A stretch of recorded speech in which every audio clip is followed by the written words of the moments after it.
This is the Non-Tech Podcast, conversations about education, technology, and culture, with Dr. Doug Reed and Dr. Matt Stranick. Thank you for joining us.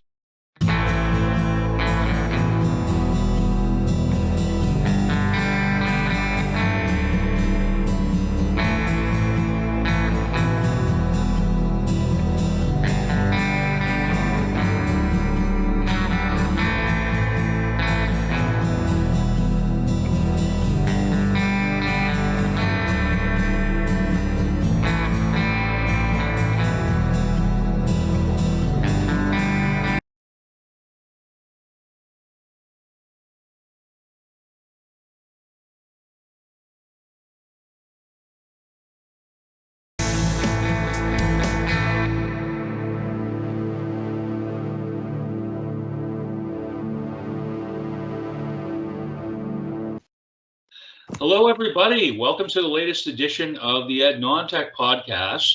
This is one of our ongoing, highly radical, highly exclusive, highly lit, if I can dare use that term, series of conversations with folks within the ed tech realm and elsewhere, and certainly within the ed tech realm, the e-learning sphere. I think I can speak both for myself, Matt Stranick down here, and my colleague, the inestimable Dr. Doug Reed, in saying that we are both legitimately stoked to be joined by Dr. Norm Vaughan of Mount Royal University in Calgary. And we both actually, Doug and I, have pretty significant personal interactions professionally and academically with Dr. Vaughan, formative certainly to both of us in different ways. We were discussing that a bit at the beginning.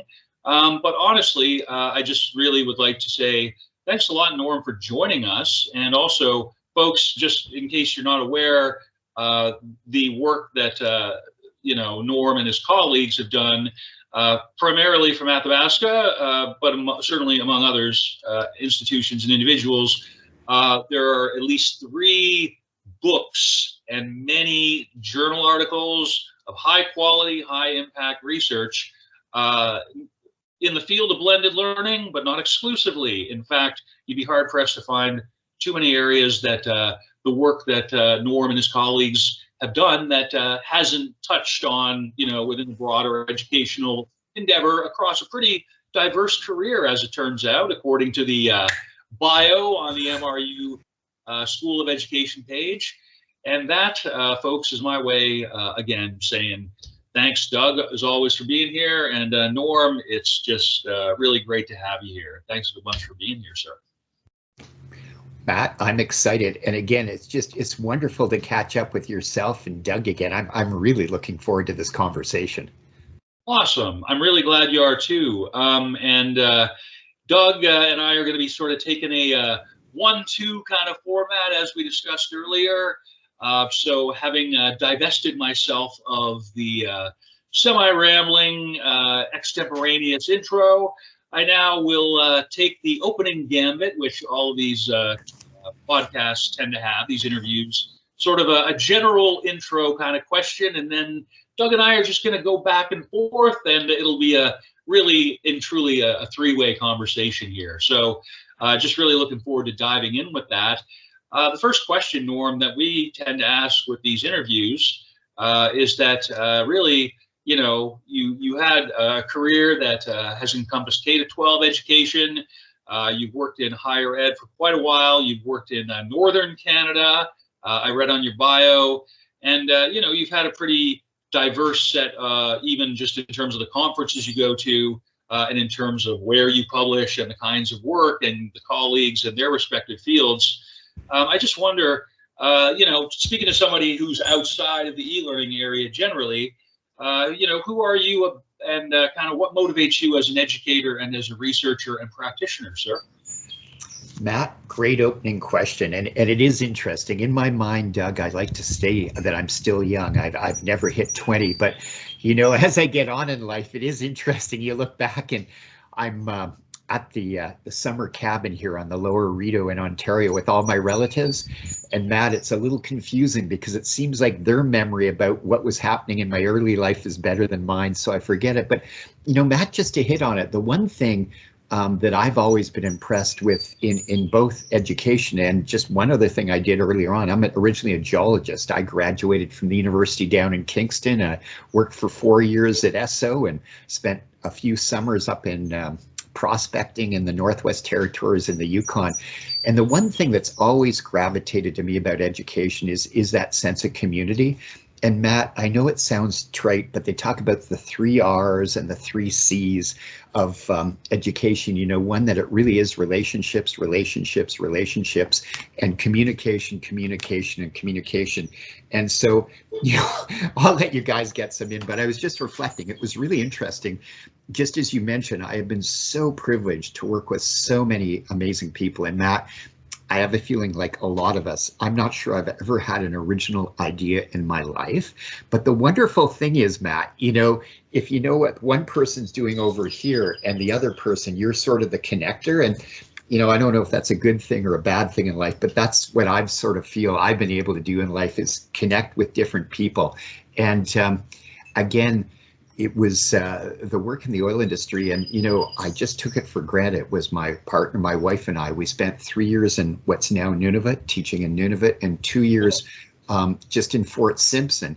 And you know, Matt, that really changed my whole sort of perspective. I hate using that worldview, but perspective of education, Matt. We won't get too technical, because I'll be honest, just my background was a lot of corporate training. It was a lot of, you know, stand and deliver. And I hate to say, Matt, that's why a lot of us are professors. We like to talk. And no shame in admitting it, sir. That's no, and you know, Matt, maybe in later in life we sort of get bored with our teaching, but it was really fascinating working in both the Inuit and it was Dene, just west of Yellowknife, the Fort Simpson area, and how it really was about community. And what I really appreciated from them, Matt, and I'm learning more and more, is they didn't say student-centered, teacher-centered. These were really learning-centered environments. And Matt, it's fascinating. Just where I'm located in Calgary right now, I'm at Mount Royal University. I live in the southwest part of the city by the reservoir, but 100 feet, well, I'm still using feet, 100 feet from me is the Tsuut'ina First Nation. And we've got a number of our grads over there, Matt, and they've really turned me on. And this is new, Matt, this is new. This isn't like, but that how important it is that we look at things from a nature-centered perspective. Their idea that, you know, again, it's per that Euro-American perspective, that it was always about people and the dominance about people. And I think we're all seeing it's a hot summer wherever you are, and it's been that way. We've got all kinds of weird insects here we haven't seen before, but how we have to learn with and from nature. So Matt, that's a new thing for me, but it's fascinating because in some ways it's new, but I was experiencing it probably about 30 years ago. I just didn't really understand what was going on. So Matt, that's the big thing for me is really the community, you know. Are you ready for this one, Matt? It's a terrible, but look to your left, look to your right, friends for life. That's our motto in our teacher education program. It's the biggest thing. If we can help them create their professional learning network, it helps them when they finish our degree. We're fortunate. It's a 4-year degree, really fine focus, sort of more of elementary education. But we're just finding, you know, I forget what the stats are, but how many new teachers we lose in the first 5 years. And they just burn out. Yeah, they don't have anything. So if we can set them up with a bit of a support network when they get out there, I'm not saying it's the be and end all, but you know, at the end of the day, Matt and Doug, it makes you feel kind of good. Okay, back to you folks. Well, and if I may, actually, I was thinking that Doug has mentioned this kind of thing many times about, particularly about attrition rates, right? People who just can't get through the first 5 years. So, I mean, Doug, I mean, what do you make of all this? I mean, you first of all, these two go back way further than, you know, so their relationship actually precedes any of the other relationships within this Venn diagram-ish thing of boxes here. So what are you thinking on this, Doug? I mean, what's your takeaway here? What struck me is I was teaching in Edmonton, like I was a prof in Edmonton, and I was at a football game at the ATM machine. And one of my students is like, hey, it's like, are you so-and-so? Did you teach that class? And I'm like, yeah, I took your class and I decided I didn't want to be a teacher. I'm like, well, you're welcome. And she's like, what do you mean? That was an expensive lesson. I said, no, expensive would have been 4 years of that, and then saying you didn't want to do it. So I helped you out. And she didn't really see it that way. But later, that twigged all of these things where I went and looked, and the attrition rates are atrocious. They're so bad. Like 50, I read a stat one time, 50% of students with a BED never teach. Yeah. And it's like, what are we doing then? What's going on? So to see that networking, because that's the piece I'm horrible at. I am so bad at the networking part, and I know I am, and I work at it, but I'm good at other things. I have other gifts. Well, you have other gifts. Sorry, Matt, is it okay if I jump in? We're not letting you be part of it. You're the interviewee, Norm. Okay. But again, this is, again, it's the non-ed tech thing. I think this is really important, though, and I think it was happening even before COVID. But again, we see anxiety with the climate. Doug, I'm sure you see it at Holland College. But these young people, my gosh, maybe it is, maybe I'm the old guy, but these kids are so stressed out and so anxious that I really find the community is critical for them. And it's a community of peers. Doug, back to your point, that they experientially know what they're going through. And again, I forget who the phrase, to teach is to learn twice. But one of the most powerful things, Matt, as they go through is weaning them off me. So at the end of it, they learned lessons, Doug, through you and I, but I'm not their major support person anymore. It's their peers, because their peers, Matt, I don't want to play the old man thing, but it's been a while since I've been in a K-12 classroom, and it's different. And I think this is all across Canada. And I think it's exciting. They say the strength of an ecosystem is diversity. And I'm sure you're seeing it in PEI, Doug. Matt, we're really seeing it in Calgary, just the diversity in classrooms. And again, a lot of these young children have seen things in their life that they should have never seen. Kids coming in from Ukraine, Syria, all over. So again, I'm in teacher ed, but you could be in other programs, social work, nursing. How do you prepare people for that? And, for a lot of us, the health professions, it's putting them in placements, internships, practicums, or whatever, but creating the support networks to do it. But just, it's interesting. This is good. This is going totally the way I wasn't expecting. I thought we'd do commute, but I think it's really important that they see this firsthand. And again, I hate to say it, but it is developing resilience, and I have to be really careful about that. Helicopters and whatever. I don't want to throw anybody under the bus. But everything we do in life, just even getting up in the day, Matt, you helping your dad, life can have some tough works. It can have some bubbles, whatever. We need to, develop some problem-solving strategies and stuff to get over it. And again, when we can't figure it out, who do we know? Maybe you've interviewed him already. George, I give him a little credit. George Siemens, that idea of connectivism is really creating your network. And we talked a little bit about this before we started our podcast today, but I'll be honest, I don't want to throw myself under the bus too much, but it's often not what you know, it's who you know. Yes. Very much so. And I think, Matt, we may be getting a little buzzing from you. Yeah, I'm not sure that it's me. Oh, okay. Kind of there, kind of not. This is okay. This is what Asia edit's going to be for. But we're good now. Sorry, I just didn't want us to keep continuing with the buzz. No, okay, absolutely. Back to you folks. It would be irresponsible from an ed tech point of view to try and continue on without resolving the issue momentarily in such fashion. But honestly, Norm, what you were saying was... Is it me? It's happened since you put those earbuds in. Okay, just a minute. No, it's not me. It sounds clearer now. Okay, yeah. Let's take it. And you can hear me okay? Definitely so. Oh, yeah. Okay, it's probably me then. So, hey, listen, just, let's go a step further, because I'm sure I should have listened to more of your podcasts. But, this is, again, we've been around so much, we've got them all, the more technology around us, the more the need for the human touch. And let's just go off script here again. Again, like we have a script. Yeah. I haven't even let you ask. You script. said you had some questions. I'm not going to let you ask any. I wrote a script. I shared it with Doug. There is a script. We can use it. We don't have to. It's there. It's better to have it and not need it than the other way around, is how I look. One of the things we've sort of settled on is, the importance of community and collaboration. And I think this is really key, when we get a little bit into the ed tech world about scaling things, but also different things, because as Doug knows, there's always two sides of techne. I think techne, isn't it the Greek word, the root for the human, extending the human touch or something? So again, when we learned how to harness fire, it could either warm our house or burn it down. But it's fascinating to see this stuff with generative AI, especially with a lot of new Canadians and the new kids coming in. So I just want to give a bit of a shout out to the Calgary Board of Education. They've got a relatively new chief superintendent, Joanne Pittman.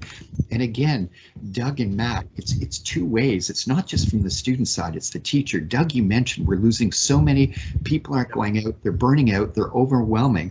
So how can we use these generative AI tools to help you with your job? So not only in lesson planning and that, but the big thing, like generative AI, it's like Duolingo on super steroids. And again, what we're finding, Matt, it's in Canada, up in the Northeast, we've got schools. These are public schools where 90% of the children, I think it's called English additional language. Anyway, English isn't their first language. And using these different generative AI apps where it's amazing because the young kids can learn much quicker than their parents.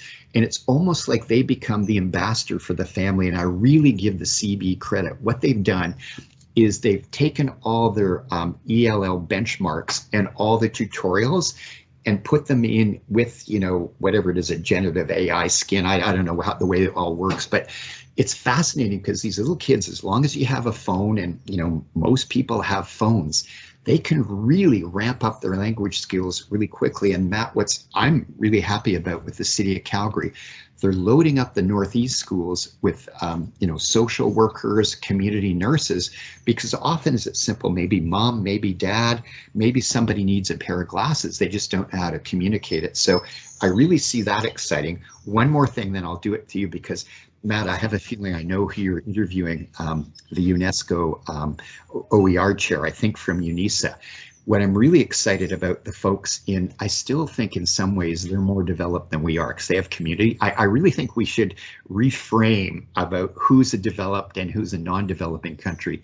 Anyway, I've been really impressed with Nigeria, their Open University, and especially the University of South Africa, the Open University in South Africa, how they're using these generative tools, because I think they have about 12 official languages in South Africa, and whether we like it or not, English is the default.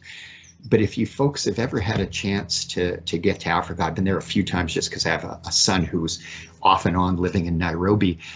You go anywhere in South Africa, and not just in the continent. My experience, you can get cell coverage, and you can get good cell coverage. And I don't know how they do it, but most people have handheld devices. And generative AI for the text is pretty low bandwidth. So if you can get people in the community to sort of be the community learners, you've just got a win-win situation of online and face-to-face. Okay, back to you folks. You can take a breath, Norm. That was me, Doug. No, you guys have had me. I'm hyper. That was all super duper interesting. Doug, what are you going to say? You look like you have something on your mind right now. I had two different things. I don't know which one to say first. I find it fascinating that we have these devices, we have generative AI, and then we have places saying, nope, no AI allowed. And it's like, you're missing the boat. It's like me standing out on the beach and saying, nope, I refuse to acknowledge the tide. It's here, it's coming. You can't stop it. So Doug, sorry to interject, because No, that's what we do. Matt, I don't want to throw where you and I live under the bus, but this is just, again, an old guy speaking. I cannot believe once you get out of the urban centers of Alberta, like I'm talking, even some of our listeners may know Bragg Creek is only about 50 or 60K out. The cell coverage sucks. Like, it's unbelievable in Alberta. And just with me, you know, I like to go hiking. It's called Kananaskis country. We now have to pay $90 when we want to go visit it. If I go by the major hotel areas, sort of the Kiska ski area, whatever, I have no coverage. And just as you get older, Matt, things happen. You fall down, and I've got an expensive Garmin watch with I pay $20 a month for the SOS signal. So at least they know where the bottom is, Matt. My mom has one of those. But Doug, your point, I'm just saying, guys, we're in a crisis for so many different ways. Okay, I'm going all over the place. Matt, please recenter us, Matt. You know, how do you do that? It's like Google Maps. Can you click on Google Maps and recenter this conversation, Matt? I can.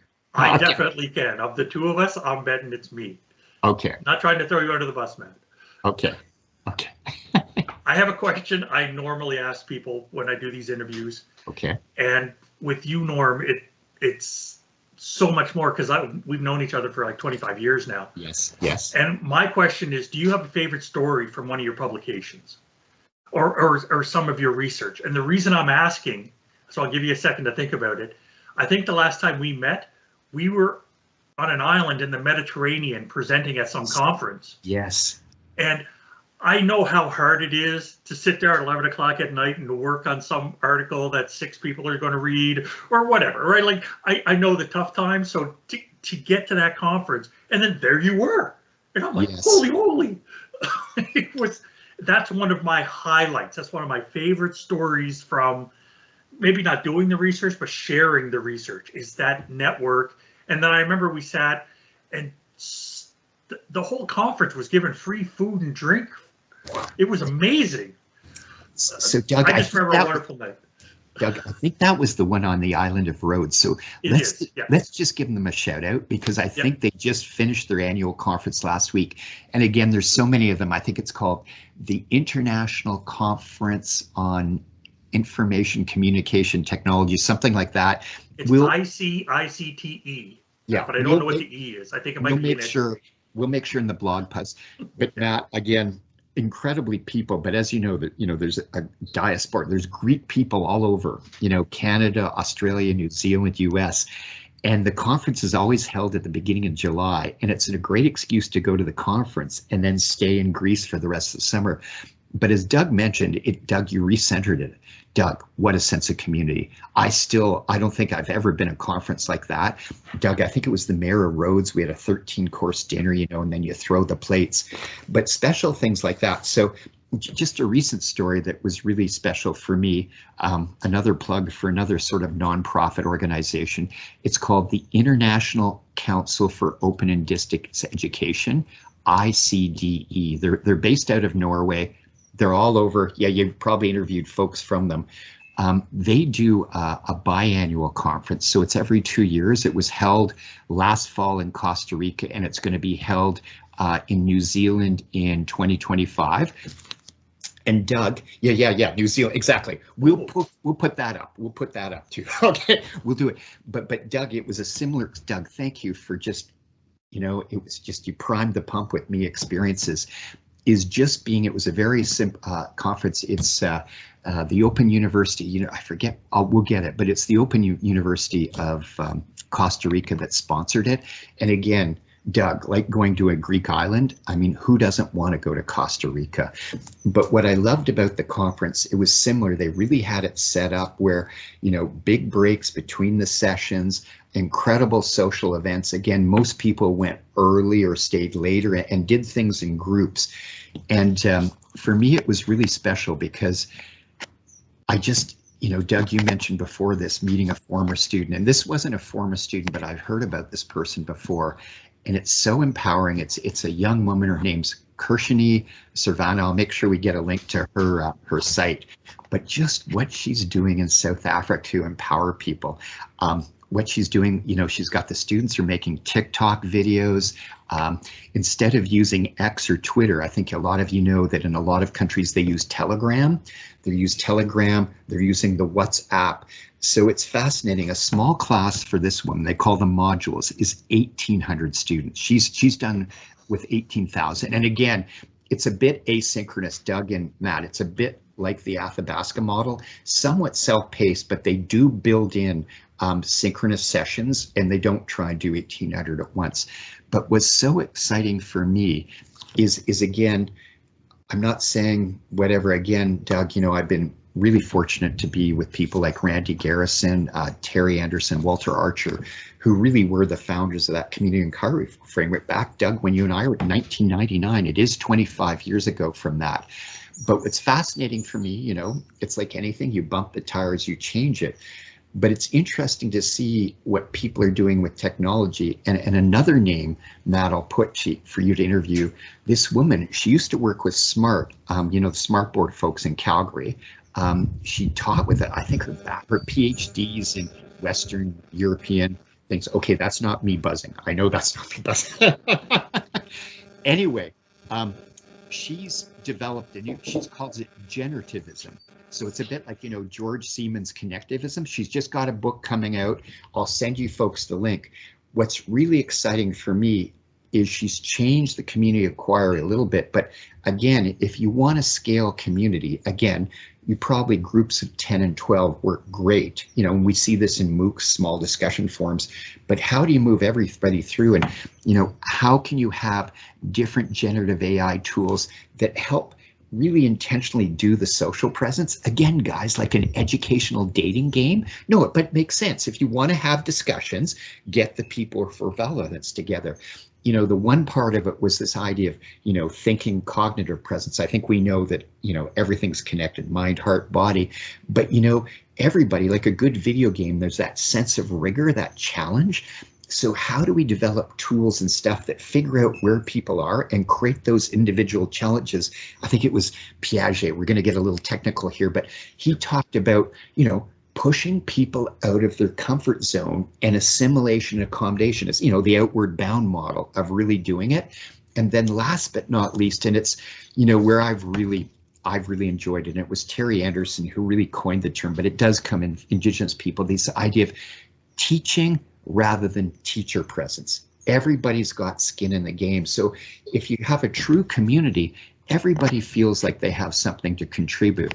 And it's really fascinating, the different AI tools that people are working on, because again, not to take anything away with it, one-on-one tutoring is probably the most powerful thing to do. And I know that's where people are really pushing generative AI.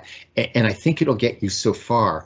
But in terms of, helping to develop your emotional intelligence, a sense of empathy, I still think it works better with another human. So I'm excited to see how they can use the generative AI to be more of a connector for people so that they can really support each other and learn. Okay, back to you, folks. Doug, do you have any further questions of what you just... No, dude, you go ahead. Oh, well, or you go. ahead. Can I just one last thing, because I just did want to get it in the interview. What's been really exciting for me is, again, we learn from different groups. So again, I'll be honest, sort of my little navigational, my cardinal compass, I've really, enjoyed being part of this community of inquiry group for, Doug, 25 years. But what's really excited me is seeing other different things that people are doing that maybe we could put together.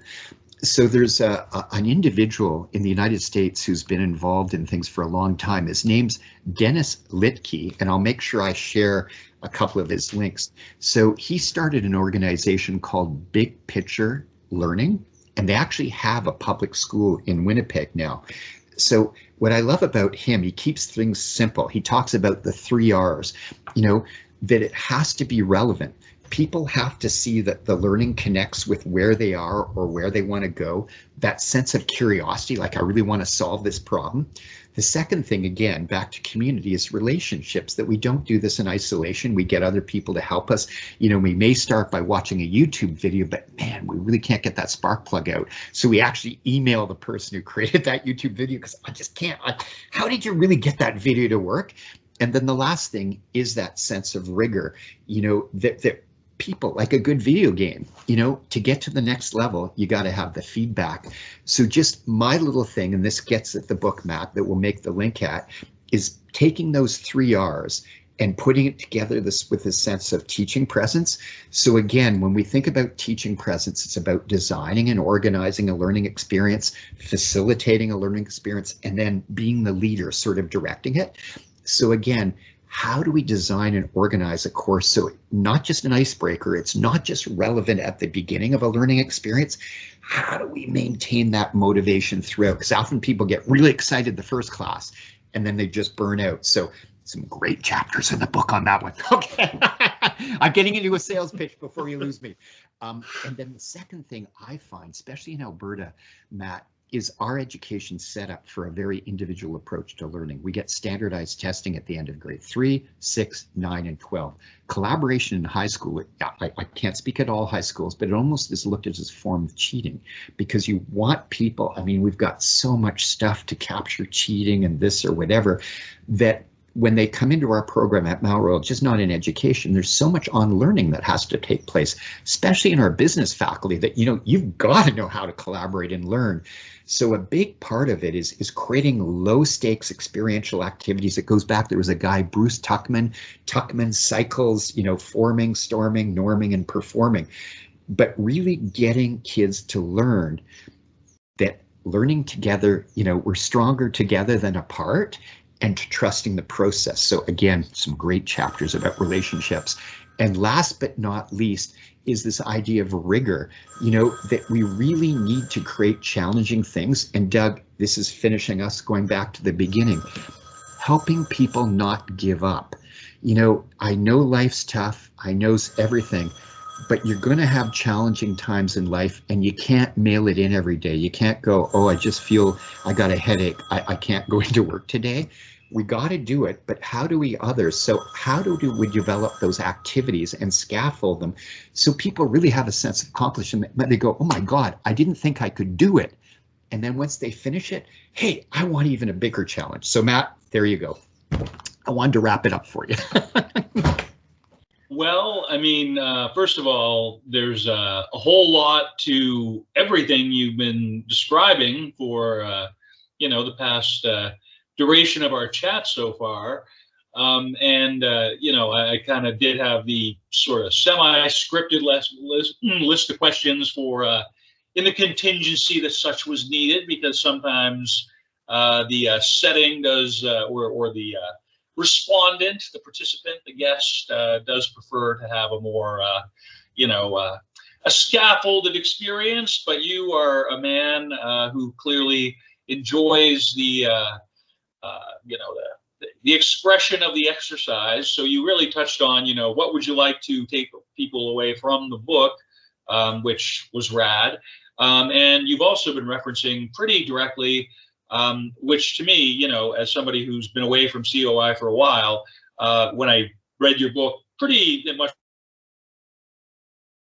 really impressed with the consistent and embedded and significant, meaningful use of Indigenous ways of knowing. Because to me, within my career, since I began at Thompson Rivers, you know, 7 or 8 years since I began with them, it's just been something that's been very important to me. Doug, I know, feels very similarly. We've sort of tried to build things into the features of this podcast to kind of do what we can to kind of share and acknowledge our own need for growth in those areas. And so really, as somebody who's looking at, you know, the first major published book with significant reference point to, and, you know, based off of in a lot of cases, Indigenous ways of knowing, as you've been referencing since the beginning of our chat, I am really compelled by the interrelationship between Indigenous ways of knowing and COI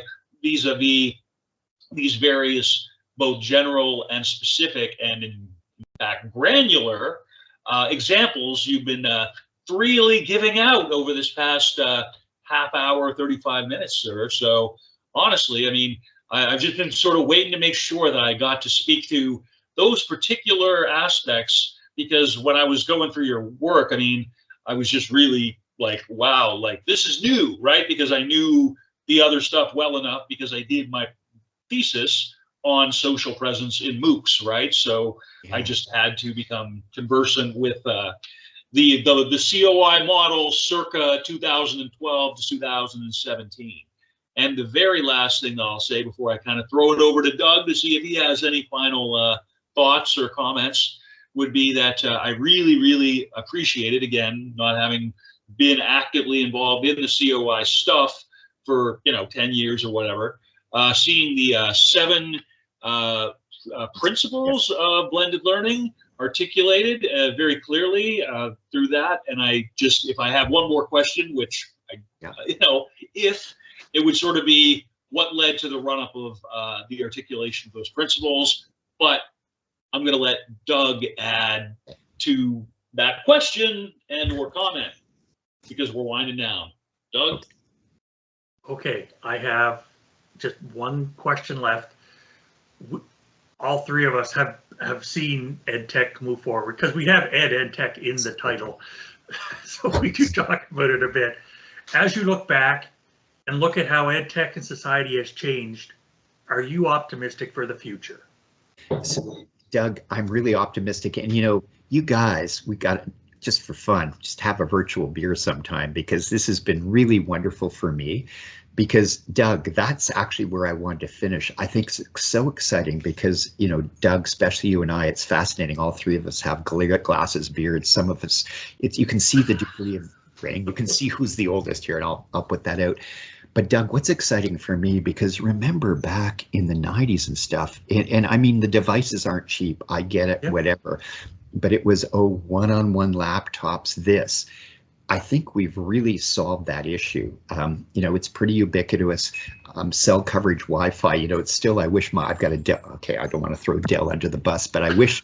The only thing now is battery power, lithium. But so what I think, Doug, that makes it exciting for me is people are really excited about how learners can be empowered. We're not so fascinated with the stuff and do it. And that's why I don't want to say it's good or bad, but honestly, I know you two, and I should do a lot more. But this generative AI, I don't need to know how to code or anything. And again, I just hope as humans, we do the right thing, because I think innately we are good. We really want to help each other. And I'll be honest, I think there is just tremendous potential with this, because just my limited experience traveling to countries that are so-called not first world like us, I've been blown away. Like, I really have been blown away. And what I've been blown away with is their, I don't know if we want to call it pedagogy, andragogy, curriculum, Doug.